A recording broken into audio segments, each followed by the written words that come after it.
muita gente que defende a esquerda, eles usam o exemplo de outros países como países bem-sucedidos dentro de uma visão socialista. Aí trazem Noruega, Dinamarca, Suécia, né? Mais recentemente falam muito sobre Portugal, né? Que é um governo de esquerda, embora eu reconheça isso como centro-esquerda, mas isso algumas pessoas denominam como social-democracia. Social-democracia é uma forma de socialismo? Vamos lá, você pode anotar aí, nós vamos ter que fazer um outro programa depois explicando essa situação de esquerda e direita, para você entender rapidamente. Nem todo esquerdista é socialista, né? Essa história dos meios de produção serem estatizados e etc. Nem todo esquerdista defende isso, né? Então, o socialismo é uma coisa.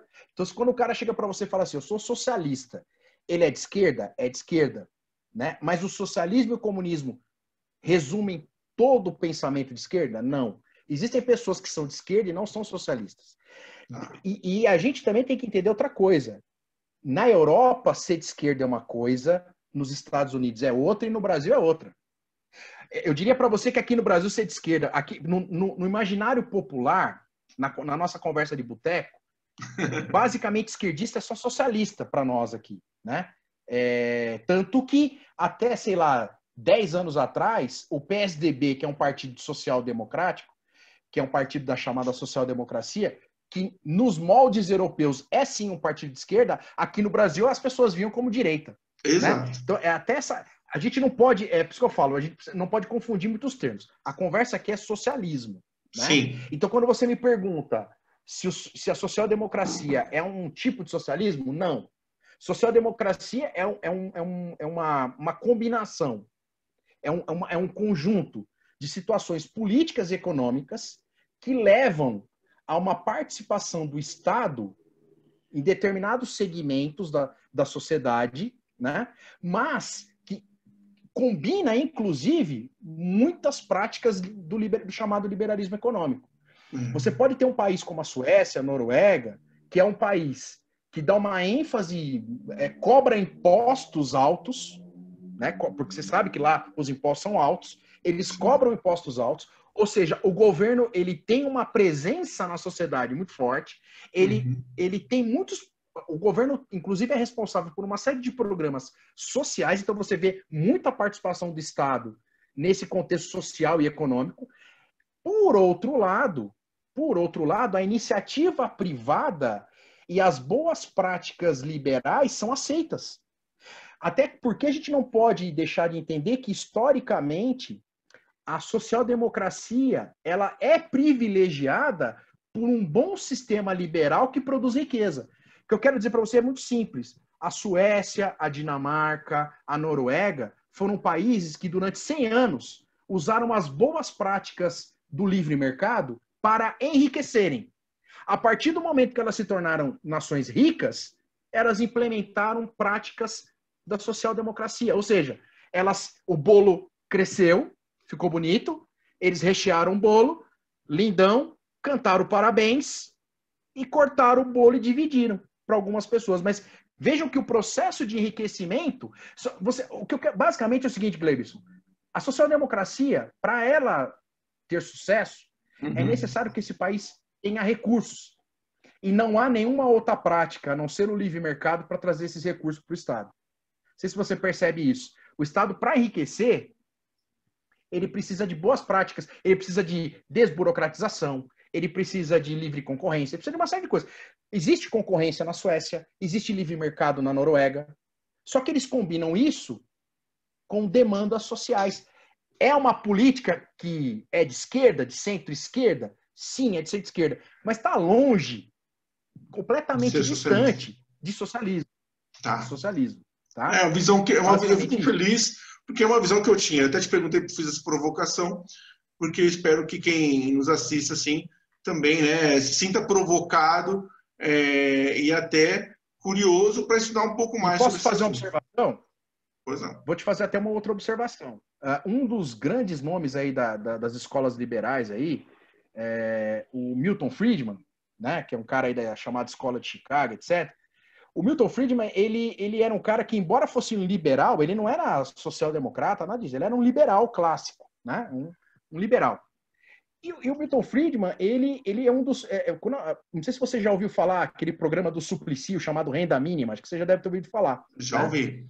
Basicamente, o Renda Mínima é uma versão aí do Suplicy para o programa que o Milton Friedman tinha de renda, um programa de renda básica que ele tinha, né? Então, assim, não há nenhum impedimento em você ser um liberal e entender que na participação...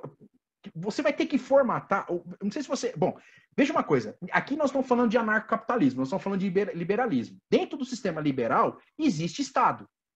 Né? O Estado não deixa de existir. O que os liberais vão fazer? Eles vão formatar o Estado para atender as necessidades que eles acham mais convenientes.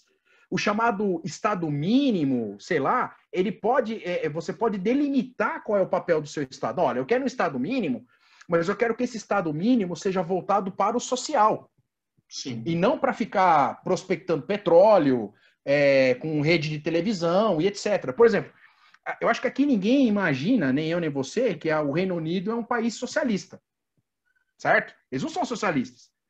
Mas lá, o Estado tem um papel relevante. Bem mais relevante do que em outros países. Tanto que você sabe que a própria BBC é estatal. Sim. Né? Então veja que os estados liberais, eles delimitam o tamanho do seu Estado. Uns têm um Estado maior, outros têm um Estado menor. Agora, mesmo aquele que tem um Estado maior, você chamar isso de socialismo, é um erro crasso. Tá? Socialismo é uma outra coisa. Tá? Tanto que Mas é uma coisa. Aqui no Brasil o pessoal confunde muito isso, né? E aí chega como é complexo, né, professor? Porque é a mesma coisa quando a gente usa o modelo americano. Os americanos, por exemplo, tem uma pancada de empresa estatal, né, mais do que no Brasil, né? Mas tem o livre mercado, o que faz a própria estatal ter que pedalar um pouco para oferecer um serviço melhor, né, e mais competitivo. Exatamente. Desculpa falar mais do que devia, mas Imagina, só para te dar uma dica aqui, existe um painel que você pode procurar aí no Google, é um índice chamado, acho que você deve conhecer, é um índice que é feito por uma fundação americana chamada Heritage Foundation. Então, a Heritage Foundation, eles fazem um ranking do nível de liberdade econômica dos países. Então, lá nesse ranking, você tem lá os países que são com uma economia, desde aquele país com a economia mais aberta até aquele país com a economia mais fechada. Né? Eles fazem um ranking. E olha que curioso, você acabou de falar dos Estados Unidos, né? Quando eu mostro isso para os alunos imaginam que... Porque quando você fala capitalismo, quem todo mundo acha que é o berço do capitalismo? Estados Unidos, né? Aí quando eles olham lá na lista, eles veem que os Estados Unidos, em termos de índice de liberdade econômica, ele está na 17ª posição, se eu não me engano. Né? Por aí. Existem países como... Então, Singapura, a Irlanda, a Nova Zelândia, tem um índice de liberdade econômica, ó, bem maior que o americano. Né? Por isso que eu digo, né? Agora, você vai falar assim, mas os Estados Unidos, então, eu já vi gente falando assim, os Estados Unidos está ficando socialista. Não tem nada a ver. Né? Combinar mais ou menos Estado, a relevância do Estado, mas dentro ainda de um sistema que a gente chama de liberal ainda, né? A social-democracia, da mesma forma, né? Só para deixar claro isso. A gente percebe que, não sei se o senhor concorda comigo, se você concorda comigo, professor, mas é uma coisa que eu converso muito com um amigo meu, Thiago, lá de Porto Alegre, um abraço, ele com certeza vai assistir esse vídeo aqui, que não existe na verdade sempre tem um mix de várias coisas, nunca é um regime que anda numa linha só, né? Como você disse, pode ter um governo com uma economia liberal, mas com ações voltadas mais para o social, e isso é muito bem-vindo se bem executado, né? E você, enfim, você pode misturar. Eu costumo dizer o seguinte: a gente tem muito tempo de civilização humana para ter aprendido o que dá certo e dá errado, né? E eu acho que a gente teria que se basear mais em evidências para aplicar as coisas ao invés de ideologias apenas. Porque isso deixa a gente um pouco, não sei se você concorda, mas deixa com uma visão um pouco mais estreita. Né?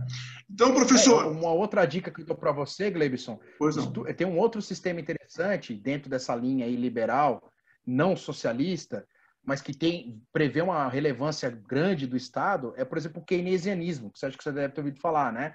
Lá do John Maynard Keynes, que foi um grande economista. Ele era um cara que entendia, dentro da ótica dos estudos dele, uma participação relevante do Estado na economia, né? Mas chamar keynesianismo de socialismo, outro erro, não tem nada a ver. Ele lá não está falando para você estatizar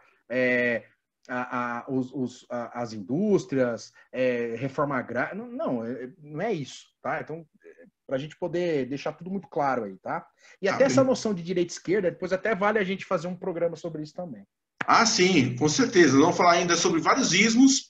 Nos próximos programas aí vamos falar sobre o liberalismo, o capitalismo, vamos falar até sobre fascismo, que muita gente tem usado, né? Alguns termos começam a entrar na moda de novo. E aí vamos destrinchar isso aqui para o nosso público. Eu adorei a oportunidade e vou pedir para você, Marcos, depois compartilhar comigo para que eu possa compartilhar aqui na descrição do vídeo, né?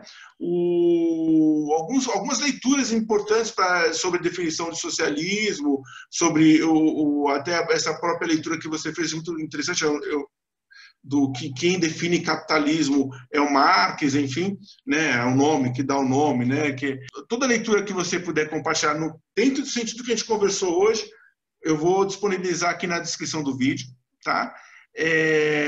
Quero aqui agradecer sua participação. Não sei se você tem mais alguma outra coisa que você queria acrescentar ao que você já disse hoje.